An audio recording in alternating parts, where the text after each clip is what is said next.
And that dry cacophony tells you you're back with the Power of Three podcast, using our new adventures next. Get down with that one, kids. I'm Kenny Smith, and we are continuing our look at the new adventures. Those novels that were too broad and too deep, telling Doctor Who stories that were just too big for the small screen back in the 1990s, thanks to Virgin Publishing. And today we're taking a look at the 14th novel in that range, which was Lucifer Rising, published in May 1993. It was written by Jim Mortimer and Andy Lane, with a cover by Jim Mortimer. It was the first full novel to feature the 7th Doctor, Ace and Bernice back together, after Ace returned in the previous novel, Deceit, having had a 3-year gap and indeed a 3-book gap. As we take a look at the cover, we can see there is Ace holding a gun, pointing it straight down the camera. She's wearing black leather gloves, black leggings, and has a blue coat over the top, but of course she has a pair of shades on, looking very cool indeed. Behind her there's a guy who has long hair, perhaps a Native American, and he's got necklaces on and he's holding up some sort of golden shield which is covered with jewels. And they're inside a spaceship, and you can see an orange planet in the background, and all around them there's some sort of civilization with lots of rocks and strange outcrops, but with lights in them. Perhaps they're cities. Interesting. And this of course is one of 2 novels where the writer or co-writer actually created the cover, but we'll find out more about the second one very, very soon. So, going back to the book itself, what does the back cover say? It's Ace. It tells us, if I'd wanted to spend the rest of my life hoofing it around ground spaceships for no reason, I'd have stayed in Space Fleet. Ace is back, and she is not in a good mood.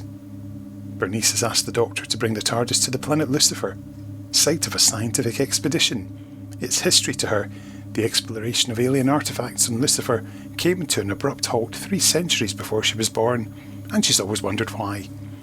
Uncovering the answer involves the Doctor, Bernice and Ace in sabotage, murder, and the resurrection of eons-old alien powers. Are there angels on Lucifer? And what does it all have to do with Ace? So, at this point we're going to have a quick pause, because we're going to have a reading involving Lucifer Rising. However, it's not from the actual book, it's from the Doctor Who magazine Prelude, which was also written by Jim Mortimer and Andy Lane. And this has been brought to life for us by our regular co-conspirator, our pal, the man of many words, it's Mr. Dave Steele. As Miles Ngaro lifted his daughter from the air cab, the pilot was irritatedly gazing out across the scarred headland to the greasy black ocean beyond. "Jeez, mister, hurry it up with the cash, will you? The paint's beginning to blister my paintwork," he scowled. "What the hell you want to come here for anyway?" "My father was born here," Miles said quietly. Rosette was a beautiful place then. There were trees and seals in the bay. "Will you wait for us, please?" The cab pilot favoured him with a scornful glance. "Oh, great. My one fare today, and it's got to be an eco-obsessive." His voice raised angrily above the wind as Miles took his daughter by the hand and turned away. "You're crazy, man. This place is dangerous. You got no business bringing a child here. No business." Unable to formulate a reply, Miles perched wearily upon a positioned stump of cedar and watched as the cab rose steeply to hover above the bay. The driver's voice echoed bitterly. "Some of us would love to be able to afford a licence for children. When are you people ever going to learn some responsibility?" Miles smiled sadly. He didn't blame the cab pilot for his bigotry. The man was too much a product of his society ever to realise that there were better ways to live. His thoughts turned to his daughter, leaping in a hopscotch pattern towards the edge of the chemical-streaked promontory. "Paula, don't go close to the edge," he shouted in sudden concern. "Come off it, Dad. I am 8. You might have an accident." She glanced over scornfully. "I'm not stupid, Dad. I might kill myself if I fall over there." He couldn't help but smile at her childish pomposity. "It's not the fall that kills you," he said. "It's the sudden stop when you hit the ground." She laughed suddenly, innocently, and turned to gaze with narrowed eyes across the greasy black liquid that rolled from the Olympic Peninsula Bay toward the Pacific Ocean beyond. Miles followed her gaze. 200 metres below them on the steaming beach lay the rotting shreds of a village. The village had existed since the 15th century, and until 2 years ago, had been preserved as a national enclave, before being abandoned because of chemical spillage from a vast factory complex further along the northwest coast of British Columbia. Abandoned by all except one. "Have we come to see Gramps?" Miles swept the girl into his arms and hoisted her above his head. "Why do little girls ask such awkward questions, Paula giggled. Why do grown-ups always say that when they haven't got an answer? Ha! Miles swung the child around his head before setting her gently back down onto the ground. "Game, set and match to Paula and Gado, I think." The child pointed down at the chocolate scar of the beach and jumped up and down with excitement. "Look at all the huts. Which one is his? Can we down to the beach, Dad, please?" "No, love." Her face fell. "Because of the bad stuff," she frowned. "The poisons." Miles nodded. He stared down at his father's scraggy hut and the grave beside it, and hot tears welled in his eyes. He thought of the father he had known as a boy, the stories he'd been told of men who'd spent long nights praying in secret pools deep into the nearby forest, who'd carved canoes from small trees, and whose wives had selected the best shells and flints to tip the spears, who'd killed seals to make floats, and who'd hunted only the most willing of the migrating males. Dad. "Are you crying because of Gramps?" He crouched down beside Paula, bringing himself eye to eye with the child and resting one hand on her skinny shoulder. He wondered if she would understand if he told her he was crying for so much more than just his father. He wiped his eyes self-consciously. He unsealed a carry belt and pulled out a collection of items. 4 sticks of charcoal, a pouch of tobacco, a small clay bowl.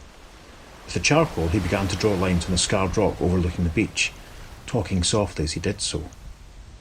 "Now, I've told you what's going to happen on the earth soon, haven't I?" "Sure, Dad. You do all the time. The bad stuff, the poison, I mean. That's going to be everywhere soon. Then we'll all be like Gramps was." Bones softening, face gone. Rich, dark skin bleached by chemical poisons, rotting right there on the toxic sand because of his ridiculous pride and stubborn refusal to face the future. "Unless we do something about it, yes." He put aside the charcoal when 4 lines were complete. He opened the pouch and began to sprinkle tobacco into small piles between the lines, shielding the dry powder from the wind with his body. "What are you going to do with Gramps' bowl?" "Something your mother would never approve of." "Huh?" "It's a traditional ceremony." "I don't understand." Miles looked up at his daughter as he folded the empty tobacco pouch back into his carry belt. "I'm not sure that I do either. Stealing addictive substances and crawling about with bits of charcoal is hardly the act of a rational man." He straightened and handed the bowl to Paula. "Would you like to break it?" Paula turned the bowl over in her tiny hands, studying it before returning her father's gaze steadily. The wind whipped her hair across her serious face, her eyes like chips of blue sapphire set in her dark skin. "It's like my bowl, isn't it? The one you made for me when I was born." "Yes, it is. And now we have to break it. So Gramps' spirit can find peace." "That's right." "Will you break my bowl when I die?" "Paula, what a question! You're not going to die for years and years yet." The child shrugged. "Whatever you say, Dad." She placed the bowl on the rocky ground and stamped on it. Miles sucked in a deep breath as the bowl shattered. After a few moments, Paula said quietly, "Are we going to do something about it? The poison, I mean?" "Yes, we're going to do something all right. Something special." He lifted the child into the crook of one arm and signalled to the cab. It circled and began to descend. "We're going a long way away, to another planet, on a spaceship, to find a new way to help the Earth get better." "Mum won't like going away, will she?" Miles used one hand to rub his eyes. "No, love," he paused.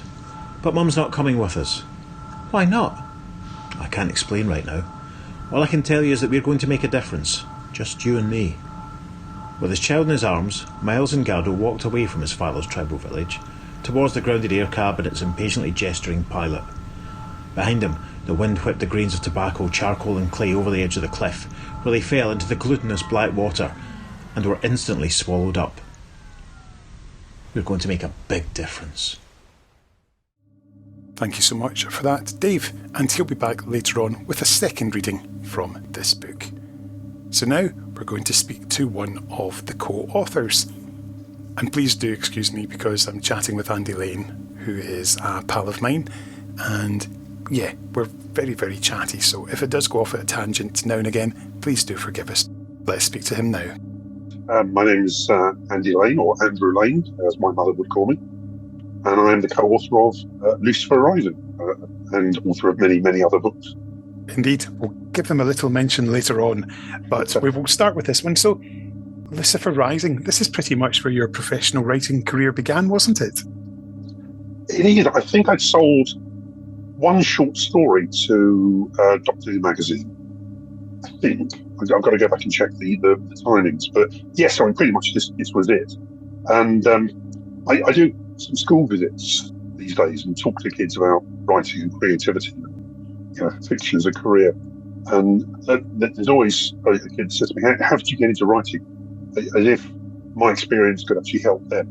But my routine and Jim's routine was a route that nobody else could ever follow. It was just a complete fluke, an accident. My wife and I moved to, was she my wife then? No, she wasn't. My fiancée had moved to southeast London, Plumstead. And I think we met Jim Mortimer in the pub, the tavern in London, which is where all the Doctor Who fans used to meet up once a month. And it turned out he just lived just up the road from us. So we started hanging out and we'd go around to his flat. And looking at all his bookshelves, he had all the same references as I did. Isaac Asimov, Arthur C. Clarke, John Varley, all of the classic science fiction writers. So obviously we kind of synced on that. We understood each other. But then we heard that obviously the New Adventures were starting up, and that was a big thing. But then we heard that Paul Cornell was going to one. And I remember Jim and I being in the pub one night with a couple of beers in front of us. And we looked at each other and said, if Cornell can do it, we can do it. We're not going to let him get away with this. So that's why we just sat down for a couple of weeks and came up with various ideas, which I can talk about a couple of them later on, but I don't want to derail the story. But we came up with one that we really liked, and we sent it in to Peter Darth-Levens at Virgin, and Jim got a phone call from Peter saying, yeah, actually, I like your proposal. Can you write me 3 sample chapters? Oh, okay. So we did. Sent those in. And Peter said, yep, actually, we like your style. Write the book. And that would never happen these days. Because, there are agents in between writers and publishers these days. And then there are people creeping in between the agents and the writers. It's become a massive industry. But we were fortunate that I've said this a couple of times at various events, including the one in Derby that you and I were at. Indeed. Novel experiences. Best convention ever. That's the one. Yeah, oh yeah, superb. What Peter could have done was to get established authors like Michael Moorcock, Brian Aldiss, something like that, to write Doctor Who stories. And then to teach them about Doctor Who. What he did was, because the Doctor Who lore is so complicated, was to get Doctor Who fans basically teach us how to write. With the exception of Terence Dicks, obviously, well established for one of those first 4 novels. But yeah, I owe Peter a huge amount, because I'm not sure I would have found a way into publishing within the next 10 years for that. Yeah, one of the ideas we came up with originally was it's a massive, huge spacecraft that looked like a kind of cathedral in space, all kind of beams and struts and all ornate crenellations and all kinds of things, with anti-gravity lifts. But every now and then, somebody in the anti-gravity lift, if they were by themselves, the little hatch would open in the side and they'd be snatched. And it turned out that Cybermen were actually in the ship, taking out really over one by one. But then we thought, no, I think one of the recommendations was don't use established monsters. So we thought, no, we'll leave that, and we'll come up with our own set of creatures. And but we wanted to do big space opera with a spacecraft, with alien planets, alien life forms, just because we both loved all of those old classic 50s, 60s, 70s science fiction novels, and we just wanted to write our own one. It definitely comes across, that love, because it has that sort of feel to it, just the classic sort of 50s, the post-war really sort of pushing things and the boundaries of exploration and just what you could write about, and particularly with the emotional bridge effectively in this. Yeah, it's the awe and wonder side of things. In the 80s and 90s and the past 20 years, science fiction become very dour and cynical, gritty. But we want to do something beautiful where people looking at things like, my God, we've never seen anything like this before. The villain for quite a long time, as we were planning out, was going to be one of the Alpha Centauri race. We thought, wouldn't it be great if we had a villainous Alpha Centauri? But then again, we thought, okay, let's copyright somebody over this, so let's not do that. Let's come up with our own one. And then the only thing that we had to, we had to put Bernice in there because she was new. We didn't know anything about her, so we got all the stuff from Paul about her character and so on. And there was like a sample 1,000 words or so of a scene with Bernice in a party with her boyfriend, and then realising her boyfriend's having an affair because he just gets a glass of wine and hands it to another girl without them making eye contact. And she realises that he obviously knows her well enough to do that. And reading that, I thought, I know this. This is the scene from the Tall Guy, which is a movie with Jeff Goldblum and Emma Thompson, directed, I think, by Mel Smith. You just ripped that whole thing off. But actually, it worked very well for the character of Bernice, because she got angry and then punched him, I think. And there was also bringing Ace back, because in the books that were being planned and written, she vanished off somewhere. So we had to bring her back bigger and badder and nastier. And working for IMC, of course, it gives you that nice continuity there to the classic series. You may not have got to use a monster from the Pertwee years, but at least you got an organisation. Yes, I don't think you can copyright an organisation. Good old Matt Hogg. But we dropped in so many Easter eggs of elements that were mentioned once in an episode of the 1960s or something, and just, odd little spacecraft and all kinds of things. So did you work out in advance how you were going to divvy up the writing? We did. We decided pretty quickly that we trusted each other, and that's the key thing.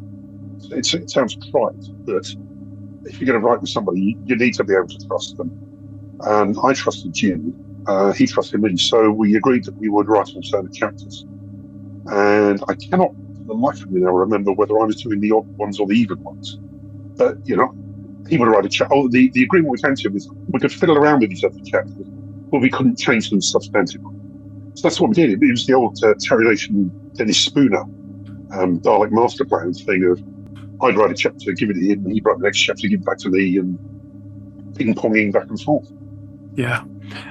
How did you find writing for the Doctor and indeed this more mature Ace who'd come back in the previous book with Peter? My recollection is that it was the easiest thing in the world.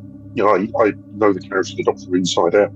I think I've written a couple of Seventh Doctor things before, but it caused no trouble. I mean, it took a while. I think it took about 9 months to write the book, but then, Virgin were happy with that. These days they've got it down to about 3 months, but your first book, you're going to take a bit of time over it. Yeah. Now, give me a second. I've just remembered something, and this is convenient that I have my copy here of Bernice Summerfield, The Inside Story. I'm just going to find, there was a quote, I think, from Jim in here that made me laugh. And he, just in terms of writing this, he said, I wrote a chapter and Andy made me rewrite it again and again until I was sick of it and he liked it. Andy would write a chapter and I would make him rewrite it over and over again until he was sick of it and I liked it. When we were both finally happy, we sent the book to Peter and he made both of us rewrite it again and again until we were sick of it and he liked it. That is a lovely quote, and it's very funny and it's completely untrue. Good old sound bites. Sound bites are good. The villain of the piece is a being called Legion, who's a multi-dimensional being. And I remember when this book came out, this was May 1993, so I was just a couple of months short of my 19th birthday. And I remembered this book just so vividly. Things like names like Paula and Gado, mushrooms, and just all these different things that have all sort of stuck in my head over the years. Yeah. But it's Legion is the one that really struck me as being sort of a multi-dimensional, fading in, fading out, things appearing, just very hard to visualize. But I can, when you read it, it's very descriptive. Yes. I can't remember whose idea that was. Possibly mine, because I'm a physicist by training, and I've always been fascinated by the idea of multi-dimensionality, and that thing that there's a 1920s book called Flatland, which is about a world which is basically 2 dimensions. So if there's a circle, people have to go around it, because you cannot go over the top into the circle. It's a barrier. So what I tried to do was think about how that would apply to 4th and 5th dimensions. So if let's say you've got a pool of water, and then that surface of that water is a 2-dimensional world, and you put your hand, you're a 3-dimensional being, you put your hand into the water. What happens is that the creatures there will see 5 little points appear, and those points will turn into circles, and then those circles will gradually amalgamate into one large oval, which will be the wrist. So it depends how that 4-dimensional creature is interfacing with a 3-dimensional world, what it actually looks like. And you can never get a picture of what it would completely look like. You can only see elements of it. It's a bit like the story about the 3 blind men and the elephant. They've each got a different part of the elephant, and they come to completely different conclusions depending on which part they happen to be touching at the time. Yeah, the Legion is multi-dimensional. Yeah, it's a great concept, and it's one that has stuck with me even now. I can still sort of picture it swirling around, a bit like the creature in Gary Russell's PC game from the 90s. It's not the Grask, it's something like that. Something. Anyway, that doesn't matter. But I think that there's in the heart of this, there's a murder mystery as well. Yes.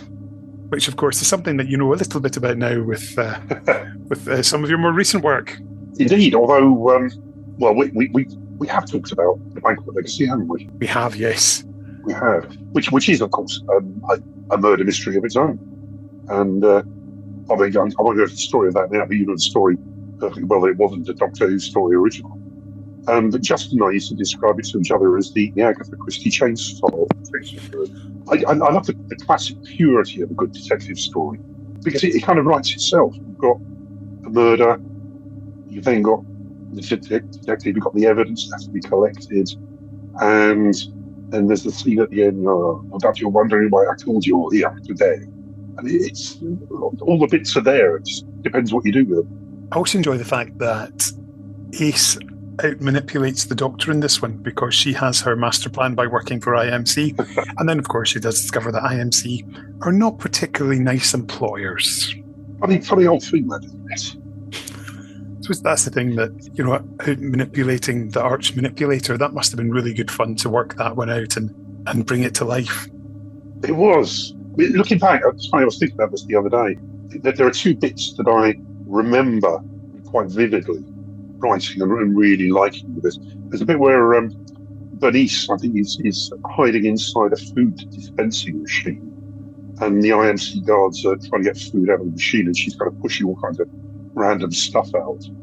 That's just sheer comedy, and I love doing that. There's also a bit where I think Ace is hallucinating for reasons that I can't quite remember, and she's hallucinating seeing her father in a hospital bed, and then she looks away and looks back, and it's the Doctor in the hospital bed. And I may be just inventing, maybe it's not in the book at all, maybe I'm just making it up. But I think I wrote the line that the Doctor just looked like a dried flower that had been pressed and slipped in between the sheets. And oh my God, that's great. I love that. You can actually see a sort of, imagine a pressed Sylvester McCoy. I can just see it now, and just that was bringing it out, and I'm not quite sure what it would smell of, but haggis. That's a whole conversation with what haggis, yes. Deep fried Mars bars. Yeah, that's even better. I love it. Do you know what's even better? Deep fried Bounty or a deep fried Snickers. Recommend it. And deep fried cream egg. Ooh. Only available at certain times of the year. But Scottish cuisine, I mean, that line from Stephen Moffat still cracks me up. You're Scottish, fry something. Deep fried, even better. So, yeah. I think they should do a bookmark version of Sylvester McCoy in that flat, press out pose, and slide him into a book. Ideal for when you're reading your copy of Lucifer Rising. Indeed. And of course, Jim painted the cover of it. Yes, and it's rather fantastic with just that ace pointing, the very Bond-like. Yes, and then those massive, lovely spacecraft was just kind of hanging in the sky outside the dome. Yep. And I think it must be Paula Engardo herself who was the main figure. Who was actually a friend of Jim's, posed for that. Mm-hmm. And it's very much, that's her. That is how she looked. And the Doctor very small in the background. It's a beauty. Something that it's just, so I really remember as well is towards the conclusion that because this bridge needs a being of emotional stability to control it, the Doctor, Ace, and Benny sort of merge into one, and getting to see things from their different perspectives. I think it's just so. I just thought it was so clever at the time, and still love it now. I think it's been done several times in different genres since then. I'm not saying we were the first to do it, but I'd like to think we were. You're right. That's where the hallucination of Ace seeing the Doctor in the hospital bed. That scene there, and then I think Bernice finds herself on the disintegrating Dyson sphere where her father has been. I imagine it'd be a tough experience, writing together, but also a very rewarding one when you got that final manuscript in, got the edits made to keep Peter happy, and then that's it's off to print. Yeah, it was incredible, and that feeling you can only ever get once of seeing your book on the shelf in a bookshop, because the second, third, fourth, 20th, 40th times it's old hat, you've done that. But that first time, my God, I've done it. I've actually succeeded in getting a book on shelves. And we got illustrations as well. Yes, which is a very rare thing. There's a few books got, I think Blood Heat further down the line had them. Again, the Jim Mortimer connection there. Yeah, but we were the first. We phoned up Peter Darvill Evans. This was in the days before email, I think. Phoned up and said, look, old Target books used to have illustrations in. Can we have illustration? And he hummed and he hawed. He said, well, okay, all right. So we found a mate of ours, Lee Brennington Wood, to do the illustrations. And they were perfect. He just hit the nail on the head straight away. Picked up on Jim's spacecraft designs. Lee later went on to do the Aliens Technical Manual, the official Aliens Technical Manual, because he's big on technology and guns and engineering, all that sort of stuff. So, yeah, he was a perfect choice. One of the things that I do remember is kind of falling out of Lucifer Rising was Jim and I having a signing session at a science fiction bookshop somewhere in East London in Barking. And I'm there signing Andy Lane. And I looked over and he's signing Napoleon Solo. Because Jim has never met a rule, actual or implicit, that he's not wanted to break. And he got so sick and tired of signing his own engine, I'll sign somebody else's, why not? So if anybody can find a copy of Lucifer Rising signed by Andy Lane and Napoleon Solo, it's probably very, very valuable. I take it you didn't sign yours Ilya Kuryakin? No. By the time I saw him doing it, like... Oh, well. Well, next time I see you, I'll get you to sign it for me that way. we will do that. The book came out and got great reviews and is still highly regarded. I'm just going to read to you what I Who, the unauthorised guide to Doctor Who novels, says. At the end of the day, a passionate hit among some fans, and praised, rightly so, for being a blood-pumping brink of disaster feast, with conflicted loyalties among the TARDIS crew. There are many defining character moments, including a grown-up Ace using the Doctor, rather than vice versa. That said, Lucifer Rising acts like a six-parter from the TV series. It's very padded and schizophrenic, suffering from a different enemy in the first half than the second. You'll need to pay more attention than usual and deal with a number of plot holes, and yet might still drop off in the middle for a lack of focus. Still, it should be commended for ambition and seeding into Who, the adjudicators, the relentless justice agents who gave rise to Companions Rose and Chris. I think that's a bit unfair. I think that it's it is a book of two halves, but it's building up to something, and then it subverts your expectations, and that's what I particularly enjoyed about it. Yeah, it's very deliberately pulling the rug out underneath you. You think you're heading in one direction, and suddenly you realise you're going in a different direction entirely.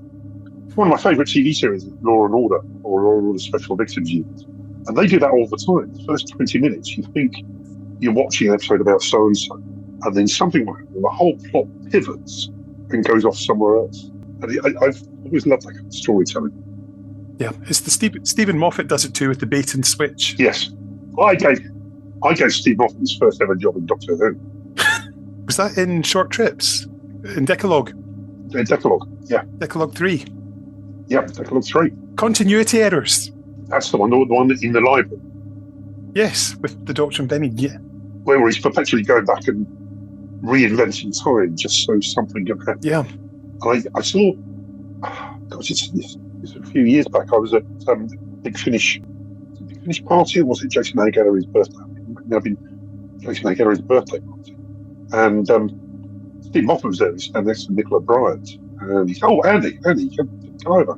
Come introduce you to Nicola Bryant." And Nicola just stepped forward, gave me a hug and said, "It's all right, I already know her." Which I did. Yes.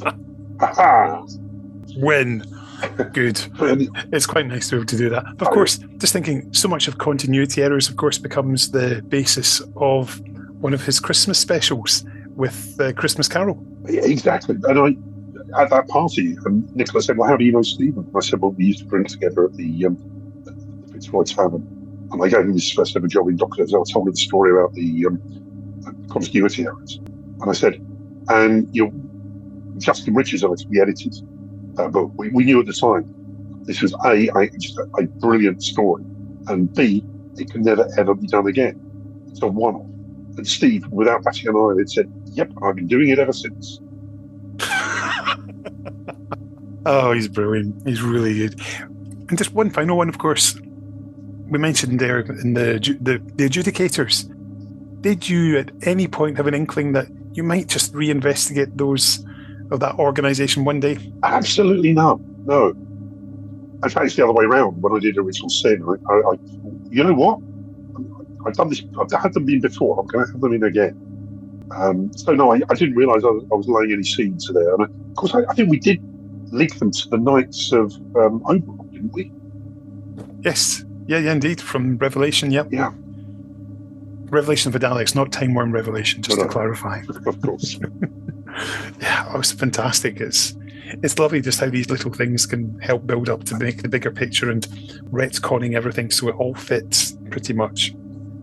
Having spent so many years as a fan, retconning everything in articles and so on, and fan fiction, it's nice now to be able to throw things out there, and other people's job is now to work out where Original Sin fits in the history of Earth.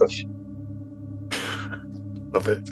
And of course, Andy, we mentioned earlier on that murder and mystery are things that you're doing. So maybe give us a wee update on how things are looking, because of course, since last we spoke, it's become public knowledge that there's a bit of television coming based upon some of your work. That's right. The 8 Young Sherlock Holmes books that I wrote some years ago now, which are the most popular things I've ever done. They've been translated into 32 different languages. I have a whole bookshelf, a bookcase full of different versions of the Young Sherlock Holmes books in different languages. And it's kind of amazing the different styles of cover art and how long or short they are. The German ones are much bigger. German is a big language. And the South Korean ones actually split each book in two, because South Korean tends to be a chunky language as well. It's all very odd. But yeah, books have been optioned for 10, 12 years now. So year after year, I get they renew the option, and I get another chunk of money. And then I thought nothing's ever going to happen. And then suddenly I heard, yep, Amazon has said, let's go ahead, let's prep this for a TV series. So it's Hero Tiffin Fiennes is playing young Sherlock Holmes. He's the one of the Fiennes dynasty, so related to Ralph Fiennes and who's the other one? Joseph Fiennes. Yes, Joseph Fiennes is actually in Young Sherlock. So Hero Tiffin Fiennes' uncle is in playing his father. which is an odd thing. Timey-wimey. Yeah, indeed. And 8 episodes in series 1. They filmed all 8, and they go through post-production at the moment. First 2 episodes, I think, directed by Guy Ritchie, which is an incredible honour. I'm really, really excited about that. Not sure how much of my books remain in the TV series, but that's fine. If you're a showrunner, you don't want to replicate exactly what's already been, unless you're doing like Pride and Prejudice or something. You want to be able to put your own stamp on it. So I'm perfectly happy for Matthew Parkhill, I think, who's a showrunner, to do whatever he wants. You know, it's his baby. You look at something like I don't know, Daniel Craig, Casino Royale. It's very, very different from, well, different in some ways, similar in other ways. Spire Lovely, nothing at all to do with Ian Fleming's book, but it's one of my favourite Bond films. So I'm never going to complain about anybody changing all of the details. Do what you want. Fantastic. But hopefully, off the back of that, we'll be able to either restart the Young Sherlock series or maybe do a sideways step.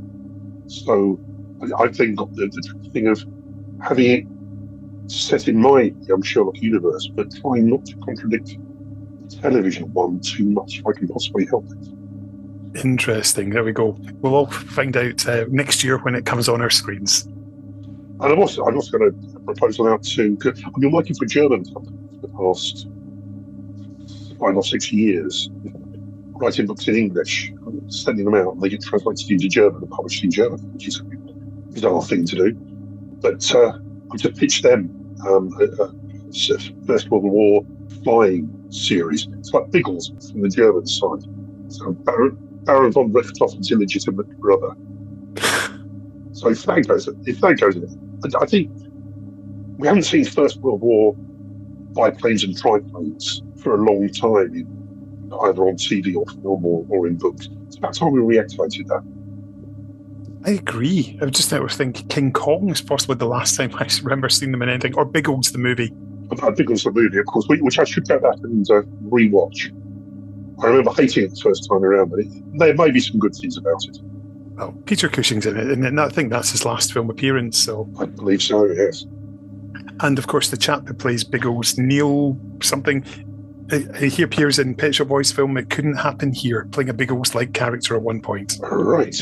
Yeah, it's if he's the one I think he is, so it's one of those moments, yeah, that guy whose name I can't Neil remember. Dixon. Oh, right, yeah, no. Alex Hyde White. Yep. Is he related to Wilfred? Very much so. He's like his son or grandson, one of the two. Oh, fantastic. Music by a one-name Greek composer who isn't Van Geis. Well, that was my guess out the window now. Don't know any others, but... And with a song sung by John Anderson. All the little things. I remember Peter Cushing's character is living in Tower Bridge. Yes. I'd forgotten that. I need to go and find it. I haven't seen this since it was first came out on VHS. Or do you know what I saw the other day? Because I'm stuck here in my mum's house while she's in hospital. I was catching up on lots of old movies I haven't seen for 20, 30 years. I watched Robot Jocks. Oh my God. Jocks with an X. Yeah. And I remember it as a really great stop-motion animation of big robotic. Well, it's basically Pacific Rim. Yeah. With stop-motion animation and back projection. And I remember it as being quite fun. But watching it, I thought, you know what, this is really good. Script by Joe Haldeman, who's, again, one of my heroes of writing science fiction. Yeah. Oh, it's funny. I do like my big robots. I mean, as you can see here, I'm holding my Transformer of Grimlock reissue and Swoop, who was never issued in the UK back in the 80s. But yeah, so I do like my big robots. So I'm going to have to go and find that. I'm sure it'll be on YouTube or something. Yes. Since it's probably not a high demand for it on DVD or streaming services. Possibly not. Although a more up-to-date film, which I can thoroughly recommend. So I watched it last night. And it's on Netflix or Amazon Prime. I think it's Netflix. It's called Atlas. Okay. And it's big fighting robots. But Jennifer Lopez playing a dysfunctional scatty scientist, which I get typecasting, of course. Well, it sounds good to me. It's a surprisingly good as a movie. There we go. Film recommendations for everyone, courtesy of Andy Lane. Brilliant. You and I should start up a separate podcast where we just go through old movies that everyone's forgotten about. Yeah. Oh my goodness. There's Return of the Killer Tomatoes. There's an absolute favourite of mine with young George Clooney in it. Right. I was a fan of that before George Clooney was a thing, and I've got friends who can confirm that. Young George Clooney, there's a series of books. There you go. That's your next set already sorted. The Incredible Melting Man. That rings a bell. Johnny Morris lists a lot of films as well that he's found bizarre sci-fi films as well. So, yeah. The giant spider invasion, Mm-hmm. which I think was late 70s. And my memory is that there's only one giant spider. I mean, they're all quite chunky spiders, but a massive spider appears at the end. And it's obviously a Volkswagen that's been covered with fake hair. And has got legs built out of the side of it. Yeah. Comes over the top of the hill. That sounds amazing. Well, I've got here on my desk, which is helping booster my monitor, the Psychotronic Film Guide by Michael J. Weldon, which was published by Titan back in the 90s. It's superb. It's got all the stuff like Night of the Lepus, everything like that. So ideal for all your bad movie requirements. Yeah. There we go. Right, we'll discuss this more further. We will. But Andy, thank you so much for coming on and sharing your memories of Lucifer Rising. It's been fantastic. Always a pleasure talking to you. A massive thanks to Andy once again, and please do look him up on social media and online and give him a follow, because as you've just heard, he is such a lovely guy, and I think it's fair to say that there's a lot of interest in his Young Sherlock Holmes books, so we can look forward to those before too long on our television screens. So before we look at the reviews, let's have a second reading, actually from the book itself this time, again courtesy of Dave. Ace forced Bernice at gunpoint through the jury-rigged remains of the base's main airlock. Only hours before, the IMC troops had hyperglued a temporary lock on the outside of the base to hold the air as they blasted their way inside. Bernice had admired the pragmatism, if not the intent. Forget about picking locks, just blow the damn thing open. Ace caught her glance as she directed her through the new lock. It's quicker. Also, there's the shock value. Always useful when you need immediate compliance. Here, put this spacesuit on. Bernice shuddered as she obeyed the girl's instruction. Of course, the psychological angle. I don't know why I didn't see it myself. You're being sarcastic again, Bernice. Why do you hate me so much? It's not you I hate. It's what you've become. Ace was silent for the few minutes it took them to walk across the broken surface of Belial to the parked IMC executive transporter. They climbed in through the airlock after Ace deactivated the security lasers. The hold behind them was already full of passengers, high-spirited troopers and the disdainful Alex Bannon. Dumping her suit as soon as she could, Bernice was forced to wait as Ace racked hers neatly before leading the way up to the control cabin. Take a seat, Ace said. Bernice settled into the co-pilot's couch as Ace prepared the executive transport for takeoff. What's Bannon doing here? Bernice asked. He's coordinator now. I'm supposed to take him to Moloch base after I've dropped you off in the insider trading. He could take the new lift, of course, but the fat idiot just wants to throw his weight around. So we're going to the IMC flagship. Want to tell me why? Ace was silent. Ace, I asked you a question. Don't push it, Bernice. I told you before not to confuse me. I have enough to deal with every time the doctor opens his mouth. Savagely, she shoved her thumb down on the initiate sequence switch, and the executive transporter's engines thundered briefly, lifting the craft clear of the moon. But you wouldn't be confused if you weren't travelling with the doctor anymore, would you? Bernice said quietly. Ace set the executive transporter onto auto-control and swivelled in her chair to stare at Bernice. I wouldn't bank on it, she whispered.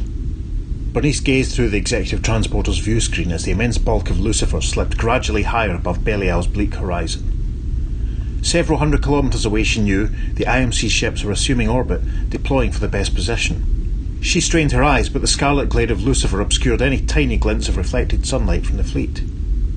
She looked sideways once more at Ace. Do you trust IMC any more than you trust the Doctor? Do you trust Legion? Legion is my line officer. I trust it completely. Ace turned back to the controls. I trust it with my life. Bernice shuddered at the change in Ace's voice. And everyone else's lives? Do you trust Legion with them as well? Ace did not reply.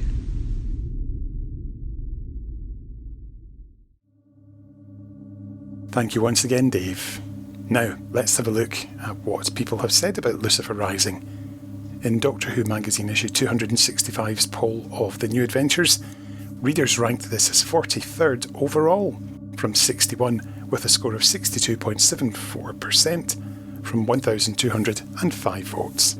Tell you what, I'm glad I wasn't having to do the totting up for those. We'll start with the contemporary review from DWM, and this appeared in issue 199, and it also has the honour of being the last thing that Gary Russell reviewed when he was looking after the Shelf Life column. And it's quite hard to read because behind the book review there is a picture of the cover, and it's been faded out a bit, but perhaps not quite enough. All the wonders of 90s publishing. So, let's have a look and see what Gary said. The heading is Turn Off the World. Apart from ending my run with this column on a great BBC video, Terror of the Autons, I'm very glad to be bowing out after following Virgin's Future History cycle to a positive end. The latest entry to the New Adventures canon is by another occasional DWM scribe, Andy Lane, along with Jim Mortimer, who supplied the book's wonderful cover painting. Lucifer Rising is an evocative science fiction novel, exactly what series editor Peter Darvill Evans has always wanted the books to be.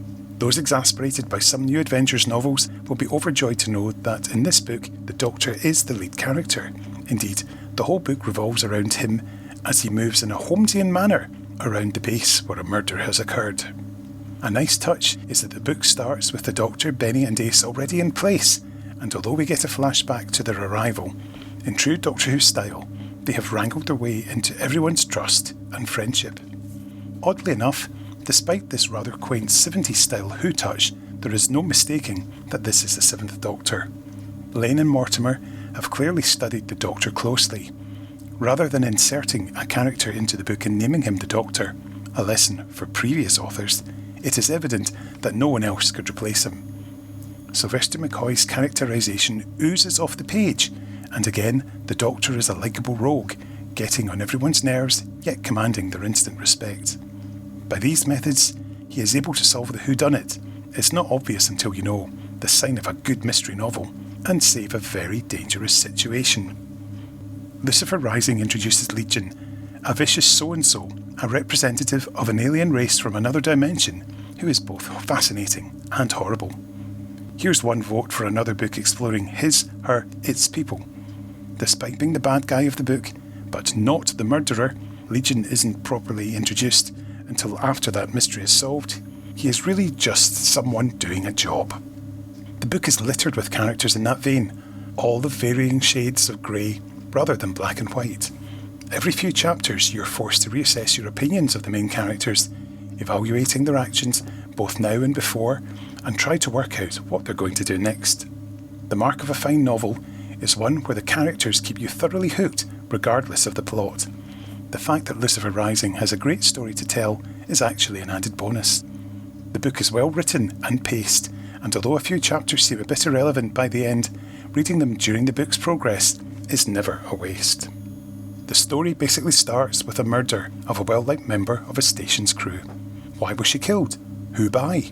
As the body count goes up in best Seward style, make sure you don't get too fond of anyone. Personalities clash and the planets that the base are surveying go through extraordinary upheavals. Then, the Interplanetary Mining Corporation arrive to really mess things up. The book is littered with fascinating Who continuity references, linking together so many different stories that I lost count. Yet, not one of them is actually relevant, bar the inclusion of IMC from Colony in Space. They're just there to be spotted or missed. That's the nice way to treat Doctor Who continuity. If I have any criticisms of the book, they are firstly the rather drab illustrations that introduce each chapter. Why is William Hartnell in the epilogue? These are superfluous, except for the opening one showing a planetary atlas. I hope this is not an indication of things to come. A one-off experiment perhaps, although maybe if Mortimer had drawn them, they would be better. Secondly, the old F word rears its ugly head. Without wishing to start another transit-style debacle, I would have thought that particular message had got through to Virgin. It's an unnecessary, unpopular and gratuitous bit of swearing that, in this case, jars in an otherwise almost swear-free story. Overall though, those two small points pale rapidly into insignificance when compared to the overall splendour of Lucifer Rising. Gary's a fan. What a good way to end his DWM reviewing days. Let's have a look on Goodreads to see what the readers have thought. It's had a rating of 3.43 from 304 ratings and 39 reviews. 5-star, 13%, 4-star, 32%, 3-star, 38%, 2-star, 13% and 1-star, 1%. Here's some quick reviews. 5 stars from Arcturus, probably not the wee guy from The Curse of Peladon. The sort of angry looking raisin guy with sticks coming out of him. Getting through the VNAs had started to become a chore. Book after book was either lacklustre, terribly written, extremely sexist, or a combination of all three. This book restored my hope in the VNAs as a series and reminded me what I've loved about them. I love the plot, I love the characters, how it handles the return of Ace. It's just a brilliant book. It's exciting, it's engaging, it's got so many intriguing sci-fi concepts going on. I've adored it. 4 stars from Gareth. Whoa! This is a good one. Andy Lane and Jim Mortimer have written a spectacularly visual sci-fi odyssey which grabbed me right from the tragic first page. It's stuffed with ideas and neat terminology like 3D holograms, aka similarities, and has no trouble getting inside its characters' heads. This includes the Doctor, characterised marvellously as a brilliant manipulator you can't help but find reassuring. It's an excellent story for Ace, studying the fallout from love and war and, chance would be a fine thing, resolving it. It's a just plain satisfying story too, mapping all that fantastic detail and characterisation to a solid murder mystery with planetary implications. I'd highly recommend it anyway, especially for the chapter about the collapsing space bridge. How often do books make you genuinely dizzy? 4 stars also from James Barnard. I'm glad I decided to reread this one. It's an impressive debut from 2 writers who'd go on to stamp their mark in Doctor Who fiction, an impressive new adventure and, most remarkably, an impressive sci-fi novel in its own right. There's a real confidence about this one, and with hindsight the markings of the tropes which made Mortimer and Lane such impressive writers of solo works. Here we see Mortimer's ability to pack a real emotional punch within a genuinely epic story on, and I use the phrase advisedly, a biblical scale, combined with Lane's mastery of character, plot and structure. It's a winning combination and stands up with the best of both writers' work. 21 years on, I suggest anyone interested gives this another go. It stands up remarkably well, and it's nice to trace Mortimer and Lane's successes back to this not at all humble beginning. 3 stars also from Joseph.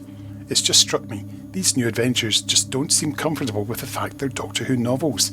They're always trying to shift the show's meta-narrative into directions that say, apologies, this is Doctor Who, but we can add sex, violence and swearing to make it better. Just bear with us. Forgive me if I've got this wrong, but Doctor Who is a psychedelic children's enterprise. And then finally, here's 2 stars from Peter, presumably not Darvel Evans, the editor. From fans that killed the programme comes a load of unreadable dribble, because nearly all of the people who were fans and now writers of this garbage are name-checked with little sly jokes that make you feel like an outsider. There is no originality here, small bite-sized paragraphs that jump from one plot event to the next that miss salient plot. In fact, there are a number of missing plot elements as though they have failed to communicate when laying down the storyline. Avoid at all costs, fan-written trash. Peter's not a fan then. Moving on. If you've enjoyed the podcast, please do find us on social media. You can follow us on Twitter at Power of 3Pod with a number 3, on Blue Sky at Finished Zine, FINISHEDZINE, and we also have a Facebook page where we'll be sharing some of the illustrations from this book as well. If you do enjoy what we're doing, please do leave a review for us wherever you get your podcasts, whether it's iTunes, Podbean or anywhere else, because it helps with our optics and metrics and all that kind of stuff. Until next time, I've been Kenny Smith and we're playing out with a song now, which is an obvious choice, I thought.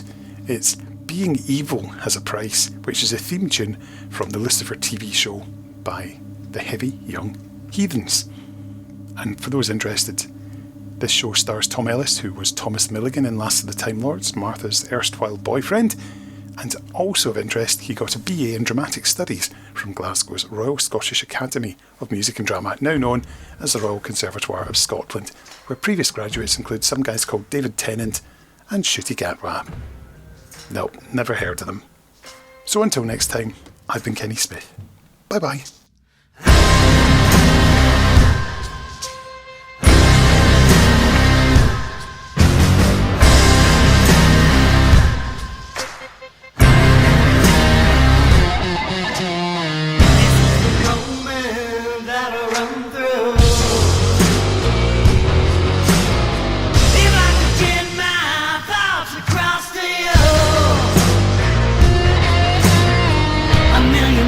For your sorrow, now you're paying for